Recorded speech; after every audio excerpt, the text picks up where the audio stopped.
Nagimo naman ni kami.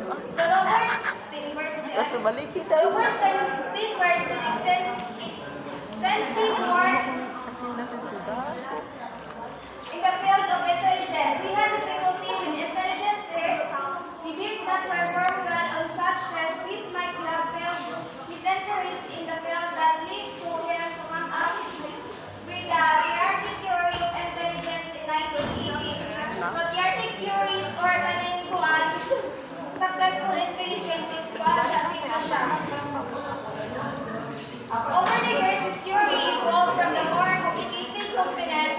Ilang hierarchic theories discussing their successful intelligent theory, more collaboration with other feminine psychologists who improves the weak wisdom, intelligence, and creativity. So there are 4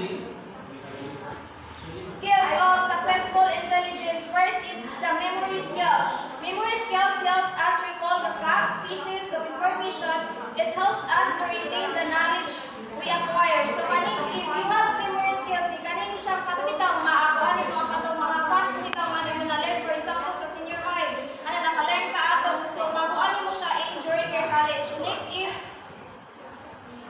analytic skills. Help the person determine a certain idea is good or bad. Is good. So kani siya is kanang kuan. Nabi ka kay kanang kuan nga sakto ba na siya na idea or dili. Next is creative skills. Allow a person to come up a new idea usually to answer a need or solve a problem. It make a flexible and able to adjust changes situation. For example of this is kaning nagkuan ka og puzzle. So kaning di ba kaning nagkuan tag puzzle is need tag kaning kuan creative kaning skills para ma-solve the mga kaning kuan problem. Next is practical skills. Enable a person to apply what on has learned and also want to carry through implement a plan. So pag once ka na tayo na-learn, so ato na siya ba kaning mabuhat dito. Next is the Steinberg's belief the traditional views of intelligence focus heavily on the memory and analytical skills.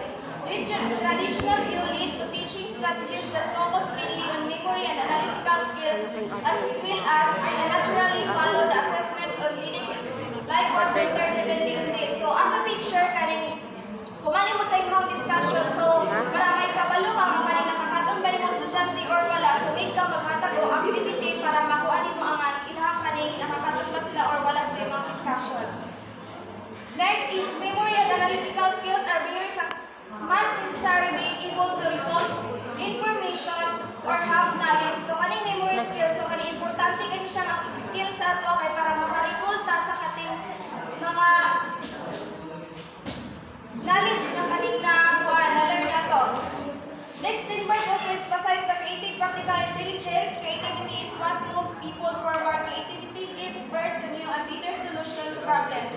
Without creativity, we will get trapped in the things the way that we don't work anymore. Practicality. So, if wala tayong creative ka ng intelligence, so there are possibility nga mas takta. So, for example, natin problema and then wala ka kabalo sa on pagsulbad ang problema. So, naay ka ng posibilidad na kaning mas takta ng problem. Next is practical intelligence. On the other hand, makes us to apply what we have learned and get us to actually to do what to be done. So according to Steinberg, successful intelligence is the ability to succeed in life given what goes within the environmental context. It is also minimizing our own strength and only adapt to one's environmental but also contribute significantly to society. So next is the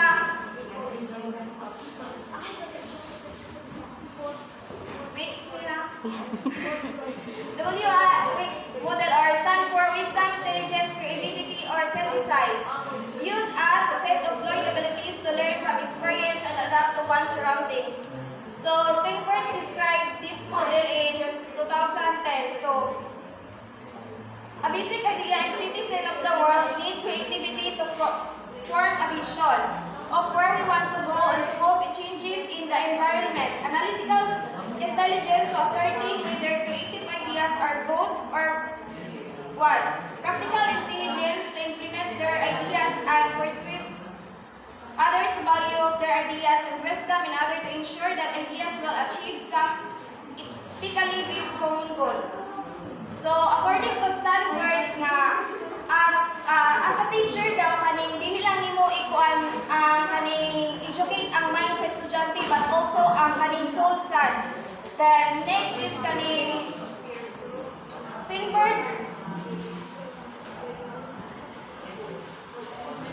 proposed that while education develop analytical and practical intelligence as well as creativity and custom should be integral part of the whole process. Whatever topic you will be teaching, it is important to integrate question, tasks, and activities that target the development of wisdom. So, as a teacher, kaning while mag-discuss ka diri sa kuan, so para makuha nimo ang kaning ay mo ang estudyante nga nakakaton pa sa imo, so need jud maghatag kag activity or task para makuha mo ang estudyante if na ba siya na-learn sa imong discussion. And then sa applying kaning kuan sa weeks is ikalampan na topic. So that's all my kuan.